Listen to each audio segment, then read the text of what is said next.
Hey there, and welcome to You Talk. We highlight stories across Canada, the diverse cultures and communities living here.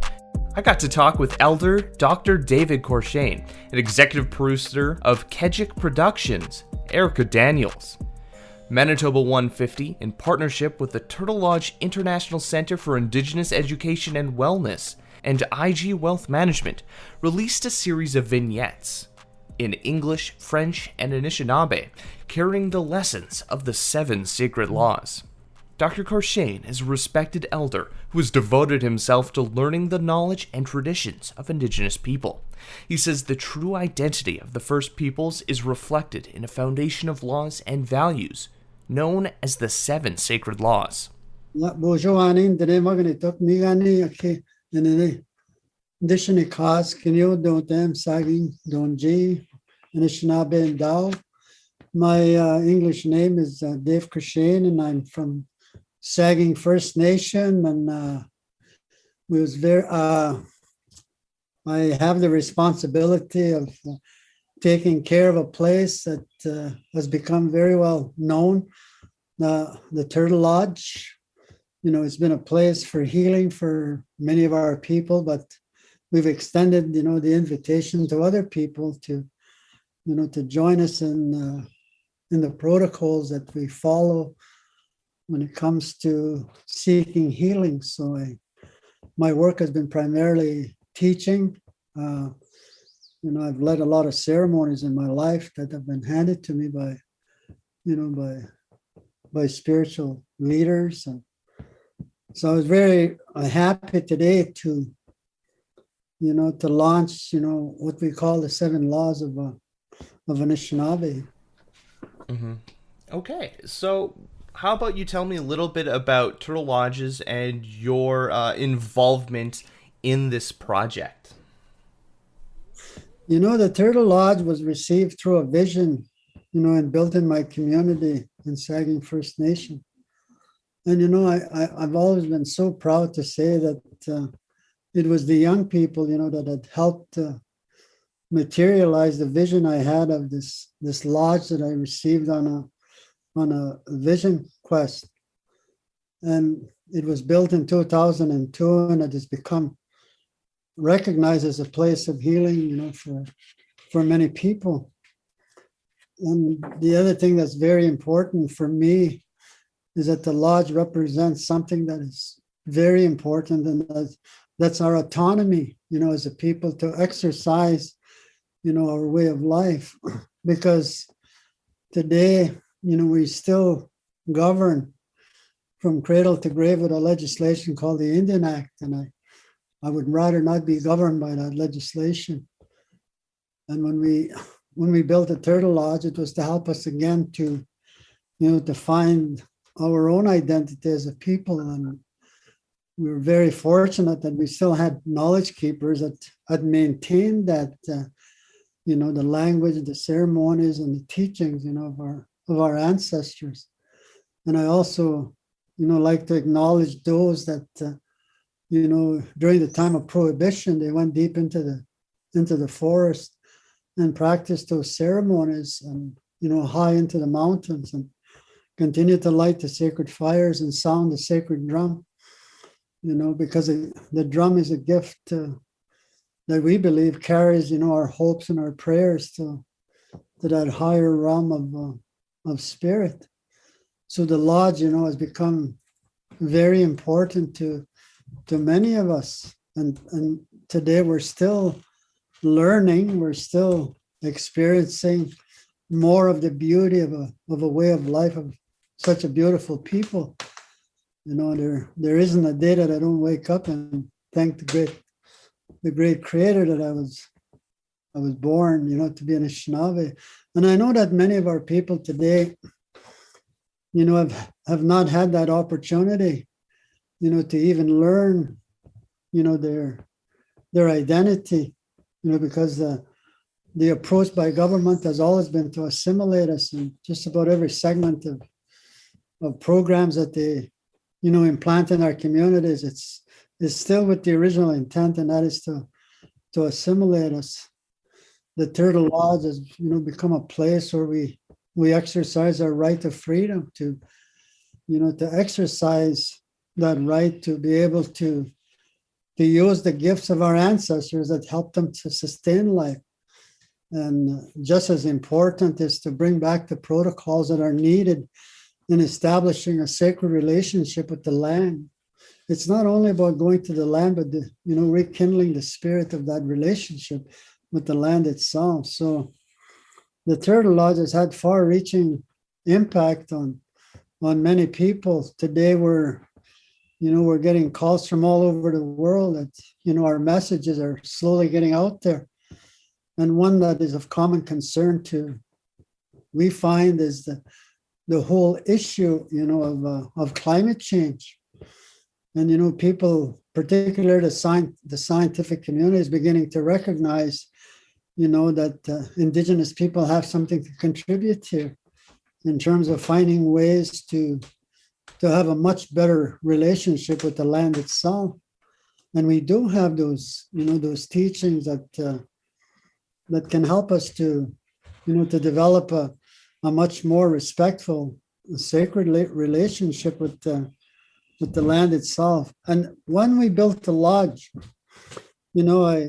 it was through the labor of love of young people, and there were other people that had heard about the vision of the lodge, and they came and helped us. No one got paid to build that lodge, and I think that's why the strength of the spirit of the lodge is so strong, because it was done out of faith and belief in the dream of the lodge itself, that we needed a place.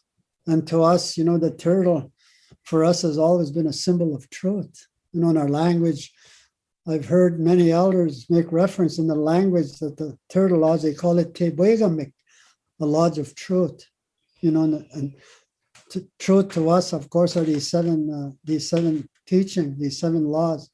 And you have to live all those laws in order to really find and live that truth that we're all looking for. Mm-hmm.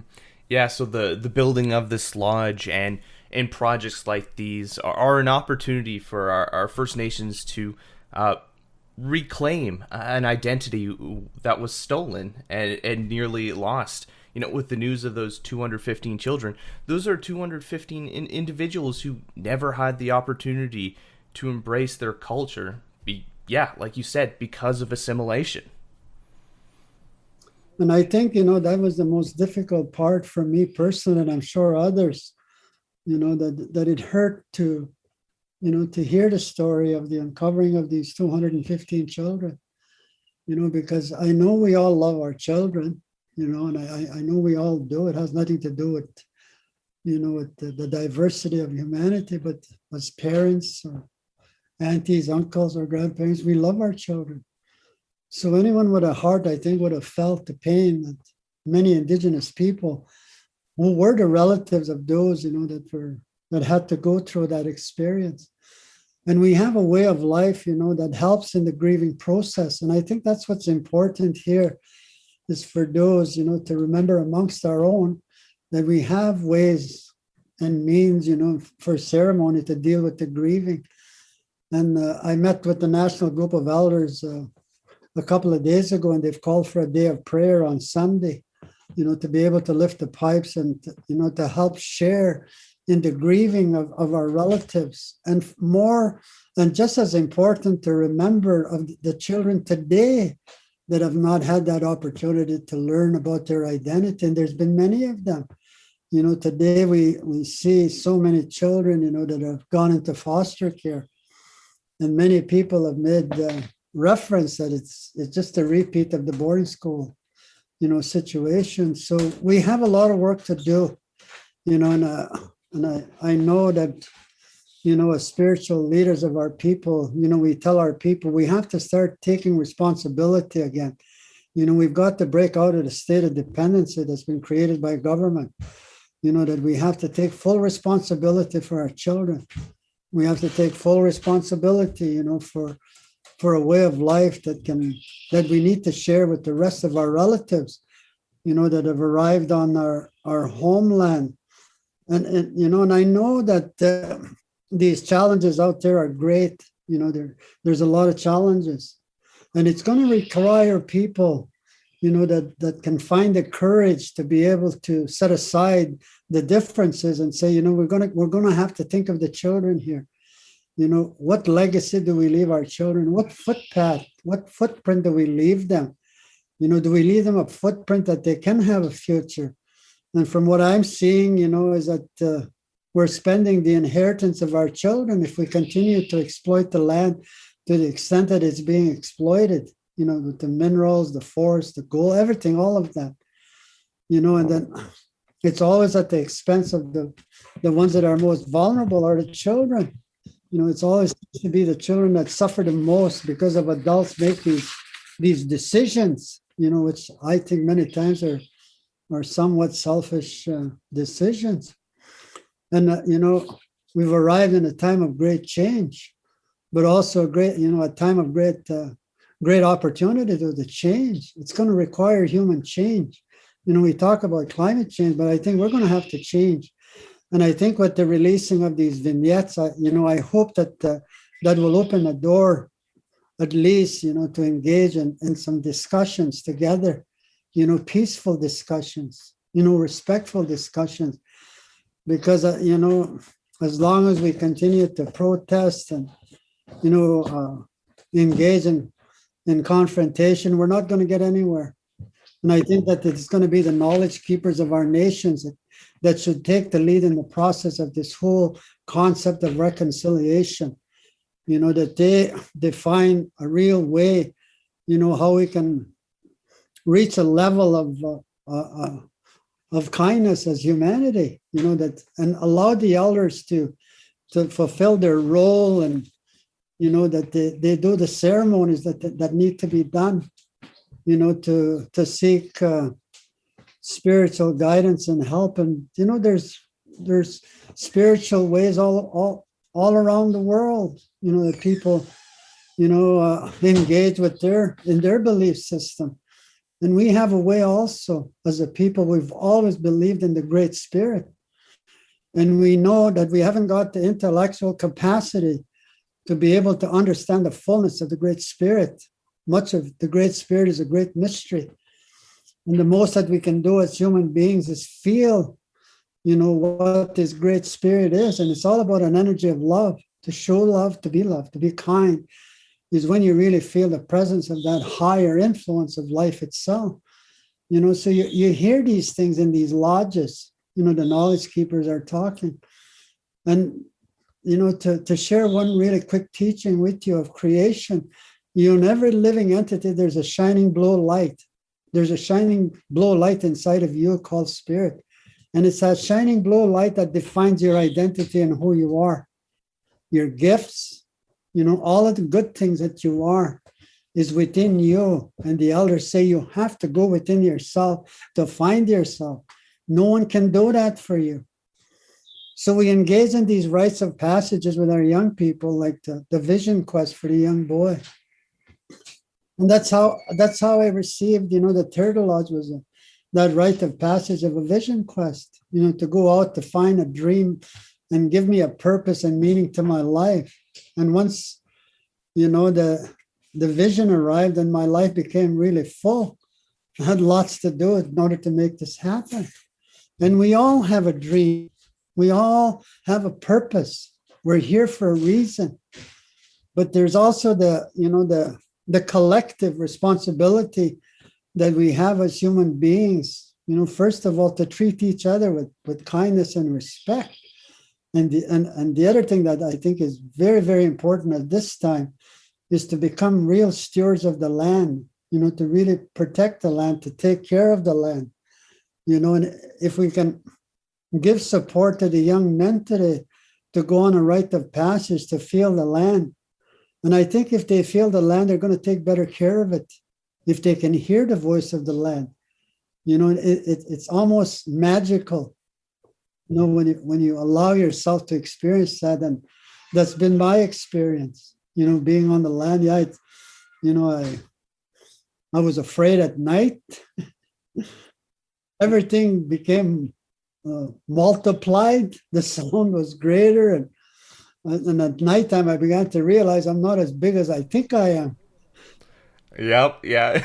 It's a real eye-opening And experience. it's universal. Why would we not revolutionize the whole education system and include the rite of passage for our children to experience the land, and to be led by those like the knowledge keepers of our people, to guide them and to answer the questions that they have.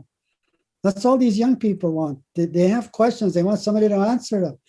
And that's what the elder's role usually is they'll answer those questions, because these kids have a lot of questions, but we haven't given them the opportunity. Like even this time of isolation, surely we can find a way, to make it safe, like particularly the elderly, to go out on the land and to be with the land by the river, by the lake, and make it as safe as possible so they can feel, the land, and feel the breeze of the wind, and hear the songs of the birds, because it's all about life. It's about life. I remember this elder telling me, "You want to learn about life?" And I said, "I sure do." And he said, "Well, come with me into the bush and I will teach you about life." And it was a profound statement, but it was true. So, given what was released or uncovered, it's a continued sad story, and we have to do something, to engage in much more peaceful ways of changing, the environment of the world that we live in. And I don't necessarily put faith in the politicians, to make those changes. I think it's going to be people like ourselves, yes, absolutely. But that person's gotta have that faith, and I think allow themselves to go and engage with the land, begin there. And I've said many times, that I've been told by the elders that we will never become men until we're initiated by a woman, and that initiation began with my mother, my grandmother. And then when I went on a vision course, I went to the mother that is a mother to all of us. That's why our people of reference, the earth as Mother Earth, it's a feminine entity, of life. So it's, we have a lot to give, and we have a lot to share, and we just should, which I feel is really important, was the foundation of our way of life with these laws and teachings that we shared this morning. Mm-hmm. What are your thoughts on just the significance of, featuring these teachings and sacred laws, like these vignettes, as well as, our youth today, embracing their culture and history on platforms like social media? What do you think is the significance of, sharing our First Nations culture and history in this new age of storytelling? I've asked a question, to the elders about that very question that you're asking me. And the response that they have given me, which I support, is that we must take every opportunity that we can with the new media, the new technology, to share. The only thing, of course, we can't share is the actual ceremony. That's a totally different thing. But I think in terms of, a lot of the knowledge, like the 7 laws, something that can be shared. And, I will, I will use whatever is available for me, and to do it feeling good that, that is a responsibility that I have, to share, the richness of a people that, that we do have something to contribute, to creating a better country and a better world. So I welcome all of that. The only thing is, the elders have made it very clear that our ceremonies are very restrictive in terms of, being filmed and all of that, which makes sense to me. That's a spiritual exercise that you're going through. So the spirit is, is something that, why, how can you film it when you can't see it anyways? So, that's just out of respect, that the elders treat respect at that high degree of respect. Mm-hmm. Fantastic. So you've been talking a lot about, and these vignettes feature the 7 sacred laws. What are these? What are they? When you look at the seven sacred laws, that these laws were with our people for thousands of years. It has only been recent, on a quest that I went on a vision quest, that these animals appeared and claimed, that these laws were laws that they carry, that they had a responsibility to share with the human beings. You see, people have to understand that, the animals preceded us. And, the animal world, the plant world, follow a natural lifestyle. And us as human beings, we're given this gift of the mind, but we lack the knowledge. So that, the animals were always there.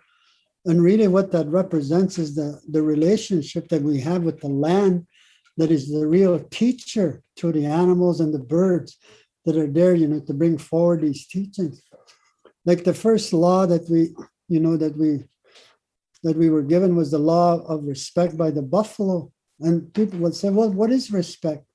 And respect is to know how to give, because the buffalo gave every part of its whole being so that our people would survive on the plains. And then, something tragic happened when millions of buffalo were slaughtered, on the plains, and the people started to starve because the animals that they depended on were not there anymore. Because the animal was there to teach us how to give. And it has always been absolutely critical and important in Indigenous life, is to give. Because that's our currency for living, is to give. Native people have a hard time to build large deposits in the bank. As soon as they get it, they usually spend it right away. But it's all about that whole spirit of giving. And then when we talk about the eagle, it came forward, to claim the teaching of love. Of course, that teaching of love is universal. Poets have written about it. People sing about it. People talk about it. And the reason why, the eagle gave of itself was to show, that you cannot live, exercising love without the spirit to be free, to be who you are, to be freely expressive of the love that you have. And when we watch an eagle up, in the sky, and it's gliding in a circle, and something tells you within yourself, I wish I could be an eagle, because you want to be free. You want to be free from all this tearing us apart as human beings. And the eagle is a very sacred bird to our people. And the eagle represents vision, because it really flies high into the sky. It's a symbol that when we go on a vision quest, we call to the spirit of the eagle, help me get a vision, help me. And the eagle, was all about, it was all about love. And we could write books, and I've read books upon books about love, and many have written about it, because that's how important that it is. And then the third law that was given was by the bear, that said, I will bring courage to the people. I will teach you courage. And this is one really difficult one to live in today's world, to have the courage to do the right thing. And if you watch a bear, naturally, like the mother bear will defend her child.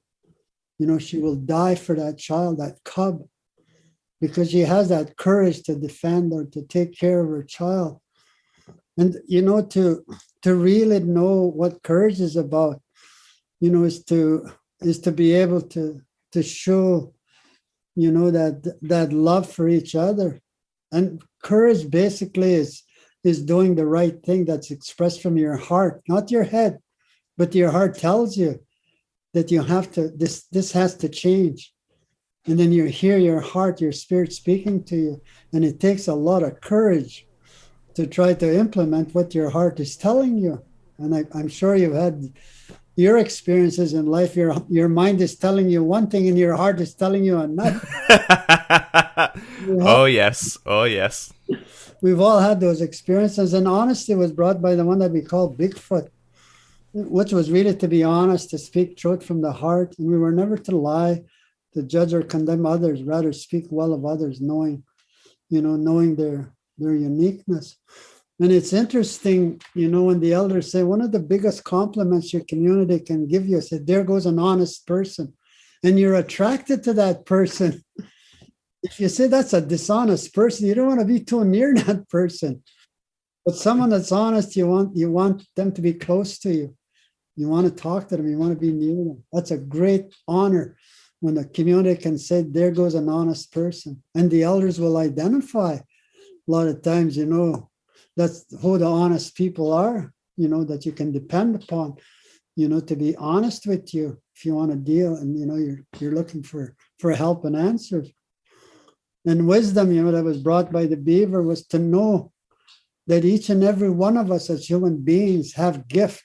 Like you, for example, you were given a gift, which is, to understand wisdom. To understand wisdom is not book intellectual knowledge.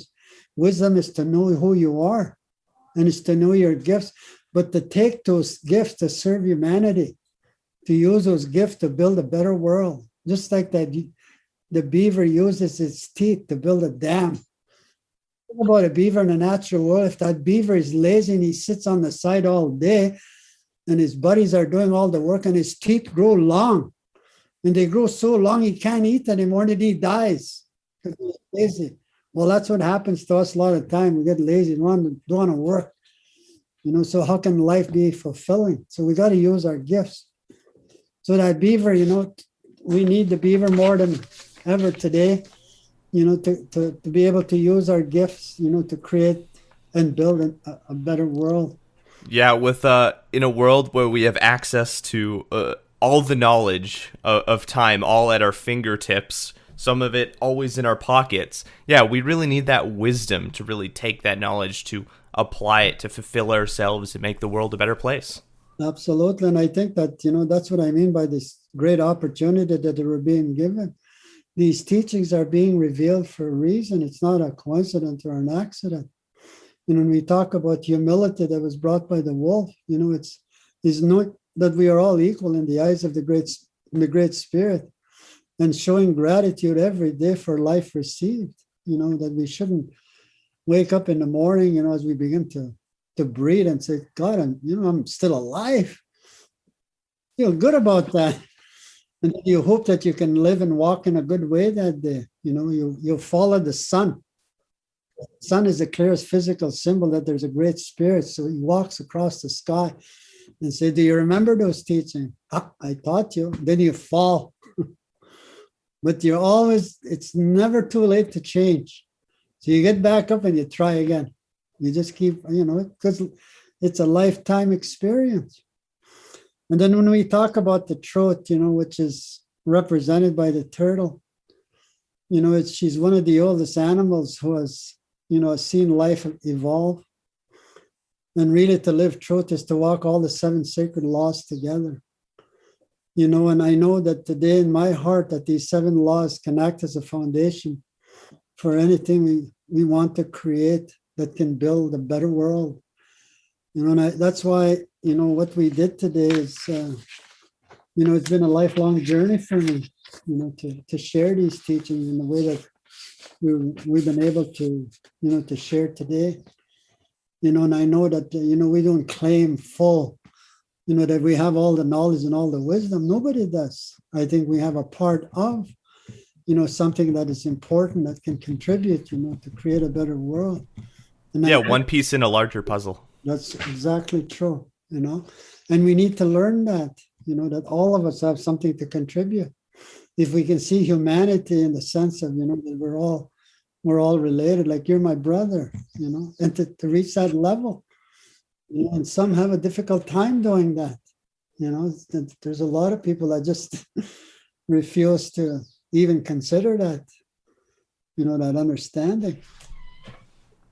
Fantastic. Well, thank you again for taking this time to share your truth, share these sacred laws with me, and for others to hear them. Yes, thank you for this opportunity again. I appreciate you asking me, and it's my pleasure, to share what little bit that I know. If you'd like to watch this series, you can find it in English, French, and Anishinaabe on the Turtle Lodge YouTube channel. If you have any stories you'd like us to share or communities we should highlight, leave a comment on our social media or reach out to us on our website. I'm Ryan Funk. This was You Talk, and have yourself a good one.